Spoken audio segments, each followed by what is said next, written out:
లోకం మీద అందరు అమాయక జనాలే లేరు. అక్కడక్కడ తెలివి కల్లోళ్ళు గట్టిగా ఎదిరించేటోళ్ళు కూడా ఉంటారు. వాళ్ళతోని అధికారంలో ఉన్నోళ్ళు, పదవులు అనుభవించేటోళ్ళు, మేమేం చేసినా నడుస్తుంది అనుకునేటోళ్ళు పైలంగా ఉండాలి. లేకుంటే గిట్లయితది.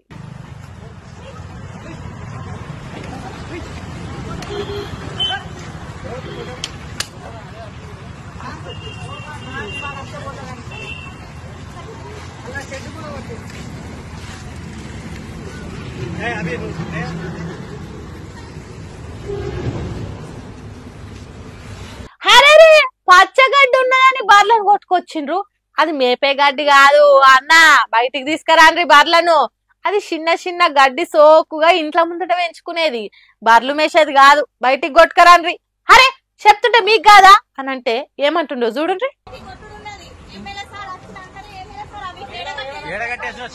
ఇప్పుడు సార్ లేడు, సార్ చెప్పిండు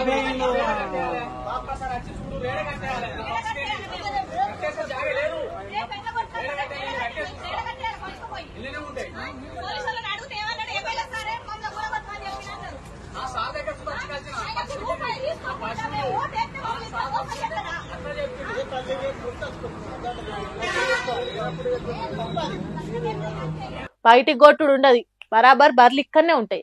ఎమ్మెల్యే సార్ వచ్చేదాకా బర్లు మేము ఈడికెళ్ళి కదలేదే లేదు. ఏమనుకుంటున్నా మా బర్లు అంటే అవి ఉషో అంటే ఉరికేటి అనుకుంటురా? అస్సలే కదలే. ఎమ్మెల్యే వస్తేనే బయటికి కొడతాం అంటున్నాడు. మరి ఎందుకు ఇట్లా బర్లను లేన్లా కొట్టుకొని వచ్చినావంటే, ఎమ్మెల్యే సారు మాకు ఈ చెట్టు మొత్తం లేకుండా కూలగొట్టురని మున్సిపల్ ఆఫీసు కమిషనర్ కు చెప్పిండట. మా ముందు ఏం చెప్పిండు, ఆయన ఏదో ఒకటి చూడు అక్కడికి పోయి మాట్లాడు అని కమిషనర్ సార్ మా ముందట మాట్లాడు అని కమిషనర్ సార్ తోటి ఫోన్ మాట్లాడిండట. అది మరి నా రోజులు ఆపినాక మరి మాకు ఏ విషయమైనా చెప్పినాక మాకు నోటీస్ పంపినాక ఇప్పటికే 20 గుంటల ల్యాండ్ కబ్జా చేసిర్రు. మిగతా 8 గుంటలు కూడా దాన్ని దారని ఇప్పుడు ఎమ్మెల్యే సారు పాత్ర ముందట పెట్టుకొని వాళ్ళు మొత్తం కూలగొట్టి పడేసిర్రు.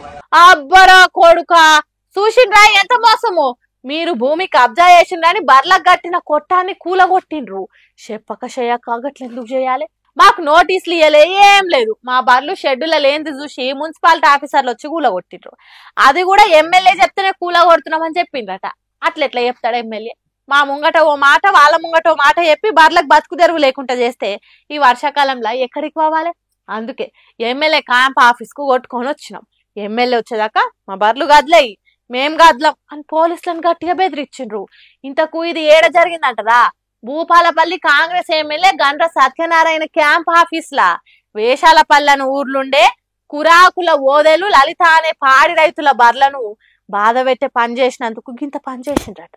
మరి ముచ్చట తెలిసిన ఎమ్మెల్యే ఎంతసేపు అట్లా ఇంటికి చేరిండో ఏమో. ఇట్లా జరిగినందుకు బర్లు క్యాంప్ ఆఫీస్ కు వచ్చినందుకు ఎంత బాధపడుతున్నాడో ఏమో కదా. మొన్న Indian sperm tech cryo system clinic పేరుతోని సికింద్రాబాద్ లా డాక్టర్ నమ్రత అని నల్లికుట్ల డాక్టర్ చేస్తున్న గలీజ్దంతా బయట పడ్డది కదా. మంచిగా మైల పోలు తీసి ఆర్చుకోనికే స్టేషన్ కూడా తీసుకుపోయారు కదా పోలీసులు. హాగో ఆ సొక్కపూస డాక్టరు కొన్ని శిల్క పలుకులు వలికింది. పోలీస్ కస్టడీలు ఉన్న ఆమెను మొదలు గాంధీ దవాఖాన దొలకపోయి కొన్ని టెస్టులు చేసి నార్త్ జోన్ డీజీపీ ఆఫీసులకు తీసుకుపోయి ముంగట ఆ దవాఖాన కాడ మీడియాతో మాట్లాడుకుంటా, నేను అసలు ఎసోంటి తప్పు చేయలే, కావాలని నన్ను ఇట్లా బద్నాం చేస్తుండో ఆర్మీ మనిషి, నేను నిర్దోషిగా బయటికి వస్తా, వచ్చినాక మీకే తెలుస్తుంది అది నిజం ఏది అబద్ధం అని మాట్లాడిందట. మరి డాక్టర్ అట్లా అంటుంది కానీ బయట మాత్రం ఈమె గురించి గట్టిగానే మోసాలు చేసిందని వినిపిస్తున్నాయి వార్తలు. మరి అవి ఎంత నిజమో ఎంత అబద్ధమో తెలియదు కానీ అన్యాయంగా పిల్లలు లేని వాళ్ళని ఆసరా చేసుకొని గట్లా మోసం చేసుడు చాలా తప్పని అందరు డాక్టర్ని ఆర్చుకుంటారు. బాధితుల తన సాక్ష్యాలు కూడా గట్టిగానే ఉన్నాయట.